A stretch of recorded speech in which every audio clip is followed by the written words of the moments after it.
शहजादा साहब, ये charter of national reconciliation की तजवीज़ कैसे देख रहे हैं? और दूसरा ये कि PMLN को मुश्किलात दिखाई दे रही हैं, अकेली तनहा अगर बात की जाए तो वो ये जो हुकूमती उमूर हैं संभालने में वो चाह रही है कि एक और बड़ी पार्टी पीपल्स पार्टी भी इसका हिस्सा बने।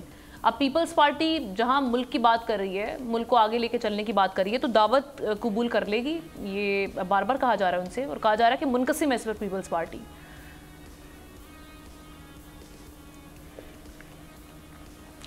देखें, ये तो स्टेक सबके हैं इस पूरे सिस्टम में। पीपल्स पार्टी हुकूमत में हो, अपोजिशन में हो, जो पार्टियां बाहर हैं उनका भी स्टेक्स है, क्योंकि सबको पता है कि अगर मुल्क माशी तौर पर मजबूत होगा तो फ़ायदा सबको मिलेगा, और मुल्क अगर कमज़ोर होगा माशी तौर पर तो सबको नुकसान है उसमें।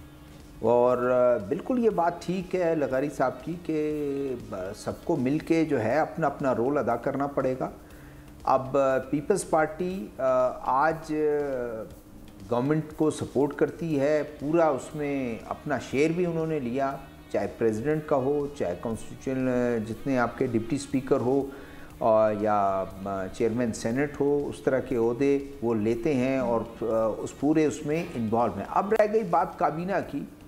कुछ चीज़ें मुश्किलात कभी आती हैं कि ऑन बोर्ड लेना, उनको बार बार उनको वो बताना, वो जाकर उनके पास जाना। लेकिन जब काबीना में होंगे तो ज़ाहिर है काबीना में वज़ीर आज़म जब चेयर करता है, कोई चीज़ वो करता है, तो उसमें सब ऑन बोर्ड ही होते हैं और वो अपना अपना पॉइंट ऑफ व्यू रखते हैं। लेकिन जब काबीना में जो फैसला हो जाता है तो वो फिर कोई भी पार्टी जो है वो उनके वो सेनेटर हो या MPs या MNAs हो, वो सब उसको फॉलो करते हैं। तो ये ज़रूर एक मुश्किलात है कि जो मैं देखता हूँ जिस तरह से ये मुश्किलात हैं, अदरवाइज़ कोई ऐसे मुश्किल नहीं है। वो पॉलिटिकल प्रोसेस में सब जो है कोशिश करते हैं बार बार बातचीत के उनको मनाने की, और ये अच्छा है, एक प्रैक्टिस है, अच्छी प्रैक्टिस है कि वो उसको मनाते रहे। और मुफाहमत की बात तो हमेशा सियासत में मुफाहमत की ही बात होती है, कब लड़ाई की बात होती है, कब उन चीज़ों की बात होती है।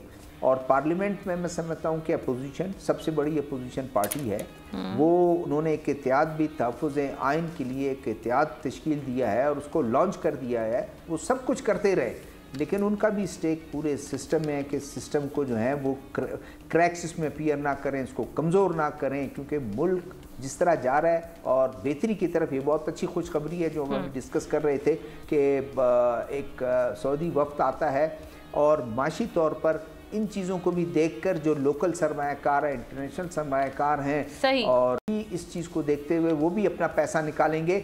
जो एक सूरत-ए-हाल जो 6 माह पहले, 8 माह पहले, साल पहले थी, अब वो सूरत-ए-हाल से हम निकलते जा रहे हैं। ये बहुत अच्छी बात है। सब्सक्राइब करें और बेल दबाएं ताकि कोई खबर रह न जाए।